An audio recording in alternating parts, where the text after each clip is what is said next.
এইগিলা অখিল গগৈৰ শপত কোনে শপত খুৱাইছে? কোনোবা ৰাইজে শপত খায় নেকি? ইলেকশ্যনৰ কাৰণে মানুহ শপত খায় নেকি? আৰু অখিল গগৈ কৈছে, আৰু অখিল গগৈতো আপোনাৰ মিটিঙত যিবিলাক ভাষণ দিছে, সেই ভাষণ নহয়, মিয়া মানুহক ধমকি দিছে আমাৰ মানুহক। বুজিছে নে নাই? বুজি পাইছে নে নাই? এইবিলাক কি? এইটো এটা শব্দ হ'ল নেকি? তেখেত শিক্ষক নেকি? আমি ছাত্ৰ নেকি? আমাৰ দলগত সমষ্টিৰ মানুহ ছাত্ৰ নেকি যে তেখেতৰ লগত মানে চিঞৰি নেওতা পাঠ কৰি থাকিব লাগিব? তেখেতে নিজৰ সমষ্টি, অখিল গগৈৰ সমষ্টিত আমাৰ মিয়া মানুহক মাৰি পিঠি ফালি দিছে, তাতে এটা শব্দ ক'ব নোৱাৰিলে আকৌ মিয়া অঞ্চলত আহি কিনে মিয়াৰ সুৰক্ষা দিব। কি কথা কয় অখিল গগৈ? মিয়া ভোট ভাঙিবৰ কাৰণে, মিয়া ভোটৰ ডিভিজন আনিবৰ কাৰণে বিজেপিৰ পৰা এইবিলাক কাম কৰি আছে। তেখেত কোন হয়? মিয়াৰ লিডাৰ আমি আছোঁ নহয়, মিয়াৰ লিডাৰ মৌলানা বদৰুদ্দিন চাহাব আছে নহয়। অখিল গগৈ আমাৰ লিডাৰ নেকি? অখিল গগৈ আহিছে, সেইটো তেখেতৰ কথা ৰাইজে দিব নহয়, এবাৰ মজা দিব, টেনশ্যন ল'ব নালাগে। আপোনাক মুখ্যমন্ত্ৰী বন্ধু আৰু বিজেপিৰ এজেণ্ট বুলি কৈছে। কি কৈছে?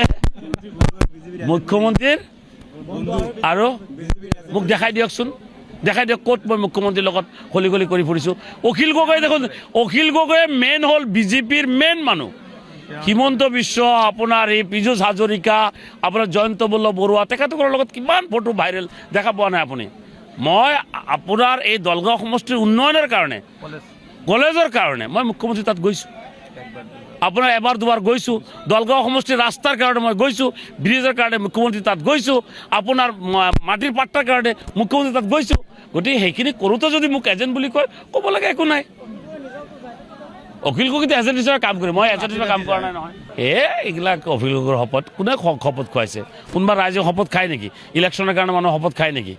আৰু অখিল গগৈ কৈছে, আৰু অখিল গগৈতো আপোনাৰ মিটিঙত যিবিলাক ভাষণ দিছে, সেই ভাষণ নহয়, মিয়া মানুহক ধমকি দিছে আমাৰ মানুহক। বুজিছে নে নাই? বুজি পাইছে নে নাই? এইবিলাক কি? এইটো এটা শব্দ হ'ল নেকি? তেখেত শিক্ষক নেকি? আমি ছাত্ৰ নেকি? আমাৰ দলগত সমষ্টিৰ মানুহ ছাত্ৰ নেকি যে তেখেতৰ লগত মানে চিঞৰি নেওতা পাঠ কৰি থাকিব লাগিব? তেখেতে নিজৰ সমষ্টি, অখিল গগৈৰ সমষ্টিত আমাৰ মিয়া মানুহক মাৰি পিঠি ফালি দিছে, তাতে এটা শব্দ ক'ব নোৱাৰিলে আকৌ মিয়া অঞ্চলত আহি কিনে মিয়াৰ সুৰক্ষা দিব। কি কথা কয় অখিল গগৈ? মিয়া ভোট ভাঙিবৰ কাৰণে, মিয়া ভোটৰ ডিভিজন আনিবৰ কাৰণে বিজেপিৰ পৰা এইবিলাক কাম কৰি আছে। তেখেত কোন হয়?